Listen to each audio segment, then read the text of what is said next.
Hello everyone, my name is Luis and welcome again to Woodside SDA Youth where we are doing the yearly Bible reading plan. So yesterday we left off in a very emotional scene when Joseph and his brothers reconcile, they hug and they cry and happiness seems to be part of their lives once again. And today's reading, we're supposed to read chapters 46 and 47. So in chapter 46, once the brothers finally find out that Joseph is alive, it's now time for the father to reunite with his son. And we see Jacob embracing Joseph in chapter 46. They're finally together and they're super happy again. Jacob settles in the land of Goshen. And in chapter 47, the Pharaoh meets with the family of Joseph. He meets with the father, he meets with five of his brothers, and he gives them new jobs, new lands, security, new home, new possessions, and everything. And everything seems to be going great for their family. Also, in chapter 47, we see the way Joseph deals with the problems that the famine has brought to the land of Egypt. Like I used to think that the problems were already solved by saving all those 7 years of abundance, but it appears that in chapter 47 this famine was really great, that Joseph had to use God. He had to use his wisdom that he received from God to deal with this problem. And at the end of chapter 47, Jacob is now nearing his death, and he makes a vow with Joseph. He asks Joseph that when he dies, to not bury him in the land of Egypt, but to take him back home to the land of Canaan. So, like we do in all of these videos, we're going to touch three things. What new things did I learn? Two, what questions do I have? And three, what can I apply to my everyday life? So the first one, what new things did I learn? And I kind of already mentioned a little bit of this. So this is where I didn't know. I thought that Joseph's administration, like when the Bible describes his wisdom in dealing with Egypt's problems, I thought him collecting grain for 7 years and giving it to the people for the 7 years of famine was like the only thing he did. But in chapter 47, it kind of goes deep to show how smart or how great of an administrator Joseph was in the land of Egypt. Like when the people ran out of money, he says, "Okay, how about you give us some of your livestock for the food?" And when they ran out of the livestock, he says, "Give us some of the rights of your lands for food."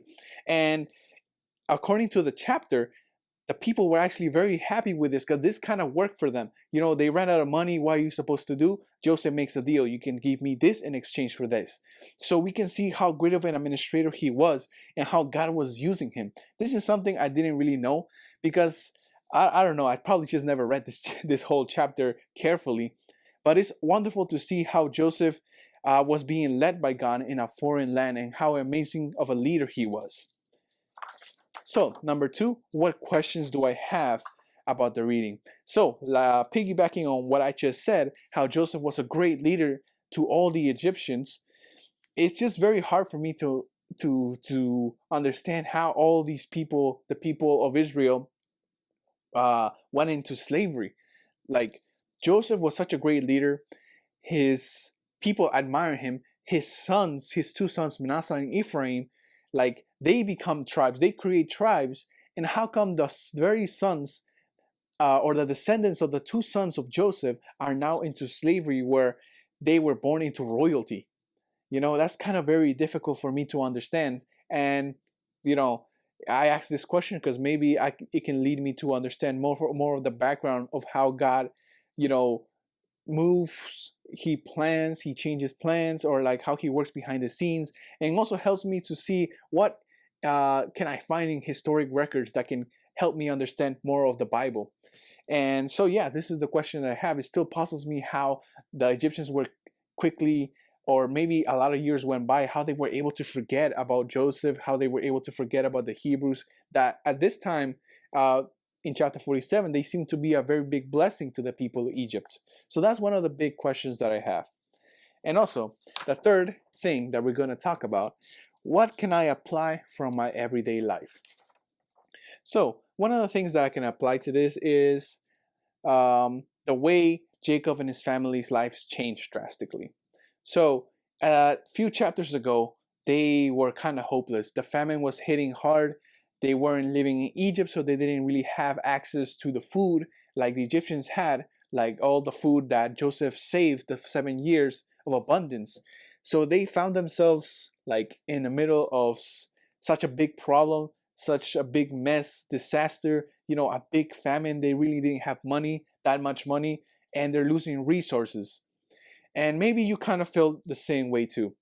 Maybe your job is not going well, or maybe you just lost a job. Maybe your parents have lost their jobs. Maybe in school you're not doing pretty well. Maybe you don't know how you're going to pay for school. You feel like you're in the middle of famine already. Like there's nothing that can help you. There's no resources. You're looking throughout your entire house. You look at your bank account and you see that there's nothing. It seems like the famine has hit your bank account, your entire home. Like there's no love, there's no happiness. It's just stress and stress and stress.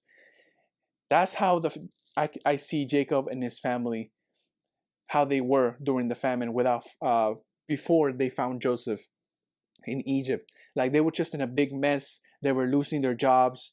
They didn't think that they had a future. But out of nowhere, all of these events happened, and now we see the brothers of Joseph now being leaders, now having their own fields, now working for the Pharaoh himself, prospering. And a few days ago they were in misery, but then a few days later they now had a future. They now had a new job. They worked. God had blessed them. So I don't know what you're going through. I'm going through something kind of similar where I don't really have a lot of resources to keep moving forward. I'm kind of unsure of the future. I feel like I'm in the middle of a famine.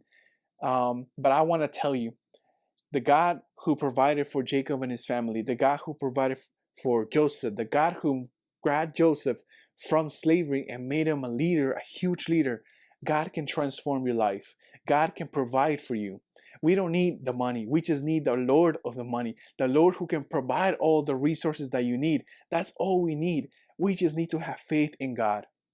So, dear listener, if you're listening and if you feel like you're in the middle of the famine, right now we're in the middle of a pandemic, so I don't know which one's worse. Maybe the pandemic, maybe the famine. But all I know is that God provides for his children. Let us keep praying. Let us keep depending. And even though we kind of don't see a way to get out of this, God will make a way. Keep trusting him, and God bless you.